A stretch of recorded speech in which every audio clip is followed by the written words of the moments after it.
문해력 현재 상태 생각보다 심각하더라고요. 실제 사례를 들어서 이렇게 내용이 나왔습니다. 수업 중에 선생님께서 이런 표현을 사용하셨어요. 자, 여러분, 친구들과의 작은 갈등이 결국 사건의 시발점이 되었습니다. 그랬더니 한 친구가 얼굴을 찡그리며 선생님께 손을 들고 이야기하더랍니다.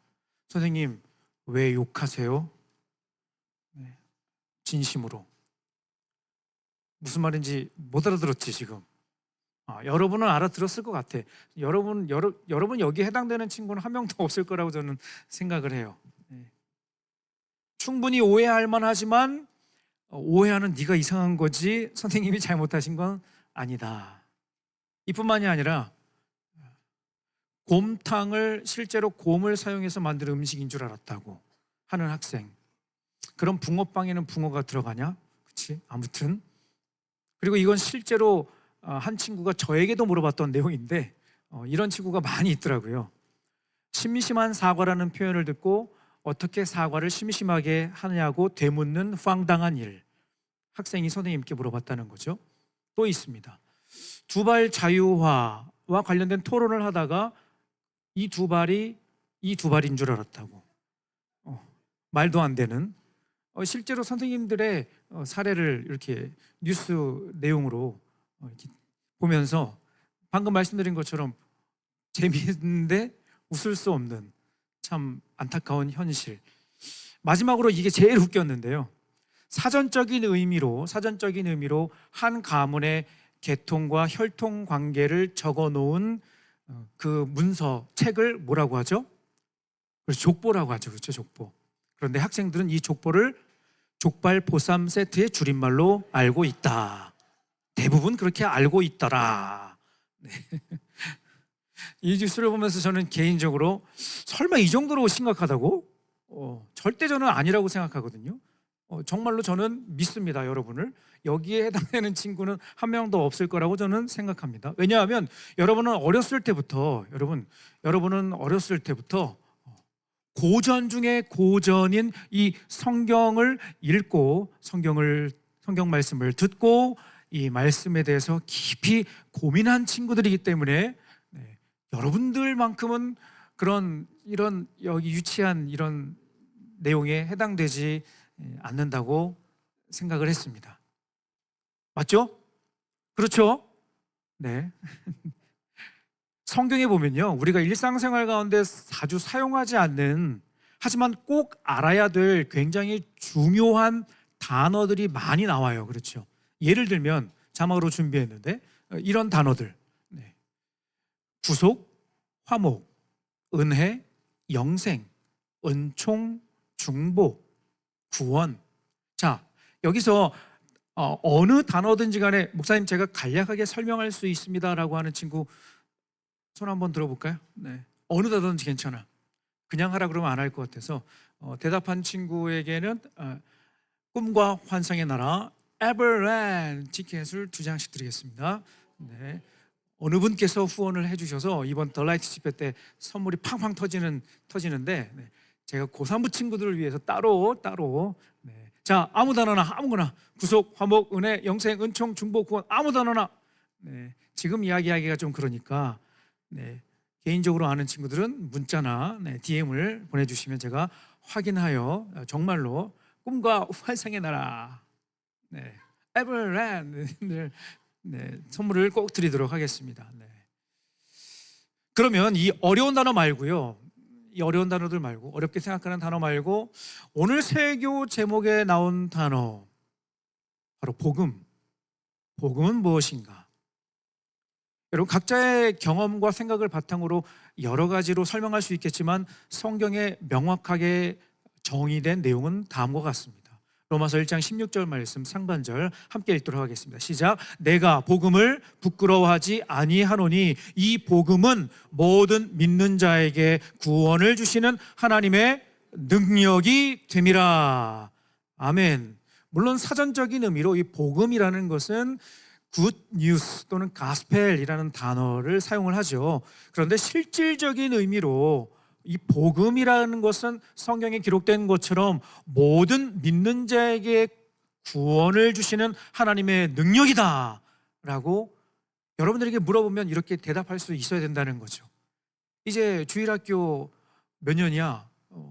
영아, 유아, 유치, 유년, 초등, 소년, 중1, 2, 3, 고 1, 2, 3 이제 졸업을 앞둔 여러분들이, 그렇죠? 이 대한민국 최고, 아니 세계 최고의 주일학교, 사랑의 교회 주일학교를 졸업을 앞둔 여러분들에게 복음이 무엇입니까? 라고 물어본다면 여러분은 이 정도는 이야기할 수 있겠죠? 그렇죠? 고개를 들어봐. 왜 갑자기 이렇게 안 물어볼게. 더 이상 안 물어볼게. 그렇죠? 대답할 수 있어야 된다는 거죠. 오늘 우리가 함께 읽은 본문에는 이 복음이 하나님의 능력이라는 사실을 어떤 설명이 아니라 실체로 보여주는 사건이 기록되어 있습니다. 지난 8월 마지막 주 사도행전 9장의 말씀을 내용으로 기억이 날 거예요. 기억나죠? 지난 8월 마지막 주 기억난다, 그렇죠? 사도 바울이 다메섹으로 가는 그 길 가운데 만났던 그 예수님, 살인자와 같았던 사울이 복음 전도자 바울로 변화된 사건에 대해서 지난 8월 마지막 주 말씀을 함께 나누었습니다. 그 길 가운데 빛으로 찾아오신 예수님을 제대로 만난 이후로 바울은 평생 복음을 전하는 일에 자신의 목숨을 바치게 됩니다. 사랑하는 여러분, 예수님을 제대로 만나는 은혜가 있기를 간절히 바랍니다. 제가 오랫동안 주일학교에서 우리 친구들을 관찰해 본 결과 초중고 시절 예수님을 제대로 만나지 못하면 어떤 일이 발생하는가 하면 고등학교를 졸업하는 동시에 교회를 졸업을 하는 현상을 제가 가끔씩 봅니다. 가끔씩. 예수님을 제대로 만난다는 건 인격적인 만남을 의미해요. 인격적인 만남. 11월 마지막 주일에 교회적으로 학습셀의 입교식이 있어요. 여러분, 이 중에 입교라고 하는 것은 우리 친구들 해당되죠? 꽤 몇 명이 있죠? 그렇죠? 입교라고 하는 것은 어렸을 때 유아 세례를 받은 친구들에게 해당이 되는 겁니다. 여러분 가운데 유아 세례 받은 친구들이 있죠? 살짝 손 한번 들어볼까요? 유아 세례. 저 유아 세례 받았습니다. 네네. 그때 기억나죠, 그렇죠? 혹시 누군가 여러분의 얼굴에 물을 마구 뿌려댔던, 뿌려서 깜짝 놀란, 그래서 울음을 터뜨렸던 그 기억 나요, 안 나요? 나니 진짜니? 누가 나요 그랬어? 안 나야 된다. 나면 저를 잠깐 만나주세요. 안 나야 된다. 마구 얼굴에 물을 막 뿌렸잖아요. 깜짝 놀란. 여러분, 아무튼 부모님의 신앙 고백으로 유아 세례를 받은 친구들은 반드시 이제 어렸을 때부터 듣고 배운 하나님의 말씀을 바탕으로 자신의 신앙 고백을 하는 과정이 꼭 필요하다는 거죠. 그래야 평생 이 신앙의 테두리 안에서 살아갈 수 있는 것이죠. 그리고 가끔씩 만나게 되는 시험과 어려움 앞에서도 믿음으로 이겨낼 수 있는 줄로 믿습니다. 다시 말씀의 내용으로 돌아와서 바울의 전도 여행의 여정은 쉽지가 않았습니다. 고난의 연속이었어요. 지금 함께 읽은 본문이 어떤 상황인가 하면 복음을 전하다가 바울과 실라가 감옥에 갇히게 됩니다. 그리고 이 과정도 말도 안 되는 그런 상황이었어요.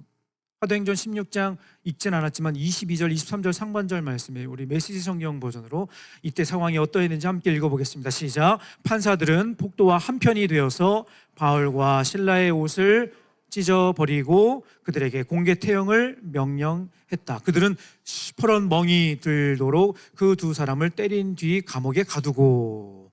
누가 보면 지금 이 상황이 바울과 실라가 마치 어떤 강도나 살인 미수에 해당하는 어떤 그런 중차대한 죄를 저지른 것처럼 보입니다. 솔직히 인간적인 마음으로 굉장히 억울하고 마음이 답답하지 않았을까? 바울과 실라가 감옥에 가게 된 이유는 복음을 전하다가 감옥에 들어가게 된 거예요.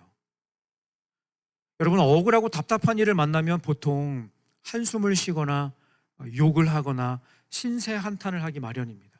그런데 이들의 반응은 어떠했던가? 사도행전 16장 25절 말씀 함께 읽겠습니다. 시작. 자정쯤에 바울과 실라가 기도하며 힘차게 하나님을 찬송했다. 다른 죄수들은 자신의 귀를 의심했다. 다시 한번 제가 읽어드릴게요. 바울과 실라가 기도하며 힘차게 하나님을 찬송했다. 다른 죄수들은 자신의 귀를 의심했다. 방금 읽은 것처럼 옆에 있는 다른 죄수들은 귀를 의심했어요. 그리고 성경을 읽는 독자인 저는 제 눈을 의심했어요. 왜? 어떻게 이 상황에서 노래가 나와? 이 억울한 상황에. 요즘 빌보드 핫백에 오른 정말 이거 노래 하면 안 된다고 그러는데 이것 때문에 아파트 값이 올라가고 있다고 그러더라고요. 부르지 않을게. 그 노래. 여러분, 보통 노래는 기분 좋을 때 하는 거죠. 그렇죠? 기분 좋을 때. 바울과 실라가 힘차게 하나님을 찬송했다고 기록하고 있는데 어떤 노래인지는 모르지만 마음을 다해 올려드리는 그 찬송 소리를 함께 갇혀있던 죄수들이 듣고, 그리고 그 이후에 정말 놀라운 일이 일어나기 시작했습니다. 어떤 일이었는가?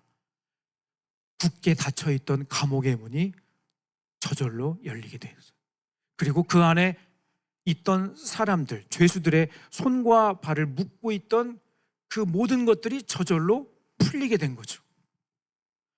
간수들이 자다가 일어나서 이 상황을 보고 깜짝 놀랐습니다. 그리고 이 일에 대한 책임과 무서운 벌이 자신들에게 돌아올 것을 두려워서 그들 스스로 목숨을 끊으려고 했다고 성경은 기록하고 있습니다. 바로 그때 바울이 소리 질렀습니다. 돌면 안 돼! 정신 차려! 가 아니라, 지금 깜짝 놀란 친구들은 가 아니라 네 몸을 상하게 하지 말라. 우리가 다 여기 있다. 한 명도 안 도망가고 다 여기 있으니까 제발, 이렇게 소리를 지른 거예요. 니들이 잘못해서 그런 게 아니니까 잘못된 이상한 생각하지 말고 진정하라는 거죠. 그제서야 안정을 찾은 간수들이 이런 질문을 합니다. 사도행전 16장 30절 하반절 말씀 함께 읽습니다. 시작. 내가 어떻게 하여야 구원을 받으리까? 바울은 마치 기다렸다는 듯이 즉시로 이렇게 외쳤습니다. 내가 어떻게 하여야 구원을 받으리까? 그러자 바울이 이렇게 외쳤습니다. 주 예수를 믿으라. 그리하면 너와 내 집이 구원을 받으리라. 여러분, 바울은 매우 긴급한 이 상황 가운데 그의 마음을 다해서 복음을 전했어요. 주 예수를 믿으라. 그리하면 너와 내 집이 구원을 받으리라. 여러분, 이 짧은 외침은 한 영혼을 살리는 강력한 문장이 되었습니다. 이 복음의 메시지를 들은 사람들은 어떤 일이 일어났는가? 우리 사도행전 16장 33, 34절 두 절을 이어서 읽도록 하겠습니다. 시작. 자기와 그 온 가족이 다 세례를 받은 후 34절 하반절 그와 온 집안이 하나님을 믿음으로 크게 기뻐하니라. 사랑하는 여러분, 바울과 실라가 복음을 전하다가 감옥에 들어간 것은 인간적인 마음으로 참 억울하고 이해가 되지 않는 그런 상황이었어요. 하지만 전지적 작가이신 하나님의 시점에서 바라볼 때 이 일은 아직까지 복음의 기쁜 소식을 듣지 못한 간수들을 위한 그분의 특별한 계획과 인도하심이었다고 우리는 고백할 수 있는 것입니다. 그리고 무엇보다 로마서 1장 16절 말씀처럼 복음은 무엇인가? 복음은 모든 믿는 자에게 구원을 주시는 하나님의 능력이라는 사실을 너무나 분명하게 선명하게 보여주는 사건이라고 말할 수 있습니다. 여러분, 이 스토리뿐만이 아니에요. 사복음서와 사도행전의 말씀에 보면 복음이 전해질 때마다 사람들의 삶이 변화되고 구원의 놀라운 역사가 일어나는 장면을 볼 수가 있습니다. 예수님께서 사람들에게 복음을 전하셨을 때 병든 몸과 마음이 치유가 되었습니다. 그리고 그들의 삶이 변화되는 역사가 눈앞에서 막 일어났어요. 그리고 예수님의 제자들 역시 담대하게 예수님이 하나님의 아들이십니다. 그 예수님을 통해서만 우리가 구원을 받을 수 있습니다 라고 선포하자 이 말씀을 들은, 이 말씀을 마음에 받은 믿고 확신한 사람들에게 놀라운 수천 명의 사람들이 예수님을 믿고 회개하고 돌아오는 그런 역사도 있었다라고 성경은 기록하고 있는 것입니다. 말씀을 정리하겠습니다.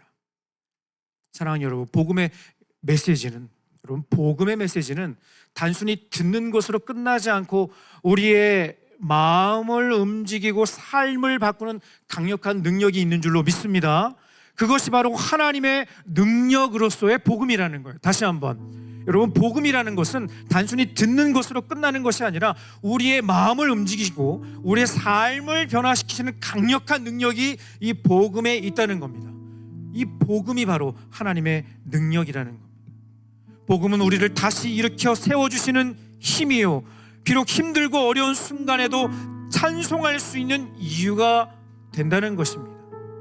살아내기 힘겨운 하루, 감당하기 버거운 이 하루 가운데 주님만 바라볼 수 있는 원동력이 바로 복음인 줄로 믿습니다. 간절히 원합니다. 여러분, 우리도 이 복음의 능력을 날마다 삶에서 체험하고 여러분들의 친구들에게, 믿지 않는 가족들에게 전할 수 있는 축복의 통로 되기를 간절히 원합니다. 말씀을 준비하면서 바울과 실라가 감옥에 갇혀 있을 때 어떤 찬송을 불렀을까? 온 몸이 멍투성이고 마음에 큰 상처가 있었을 거예요. 하지만 그런 상황 속에서도 낙심하지 않고, 주님, 여기에서도 은혜가 필요합니다. 이 자리 가운데 은혜가 필요합니다. 제 몸의 상처가 간증이 되게 하시고 여전히 저의 삶을 통해 이 고난의 여정 가운데 주님의 사랑과 복음을 전하게 하여 주시옵소서. 이 복음이 모든 믿는 자에게 구원을 주시는 하나님의 능력이 됨을 증거하게 하여 주시옵소서. 그런 마음으로 찬송하지 않았을까? 그리고 이 찬송이 생각이 났어요. 만약에 이 찬송이 그때 있었다면 이 찬송을 부르지 않았을까? 우리도 같은 마음으로 함께 고백하며 찬양하고 기도했으면 좋겠습니다. 살아내기 힘겨운 하루, 감당하기 버거운 하루, 하루의 은혜가 내 삶에 임하여 문제가 기도가 되고 아픔이 자랑되며 하나님의 사랑을, 하나님의 놀라운 은혜를, 하나님의 놀라운 구원의 능력을 드러내는 나의 삶이 되게 하여 주시옵소서. 다 같이 자리에서 일어나서 함께 찬양하고 간절히 기도하도록 하겠습니다.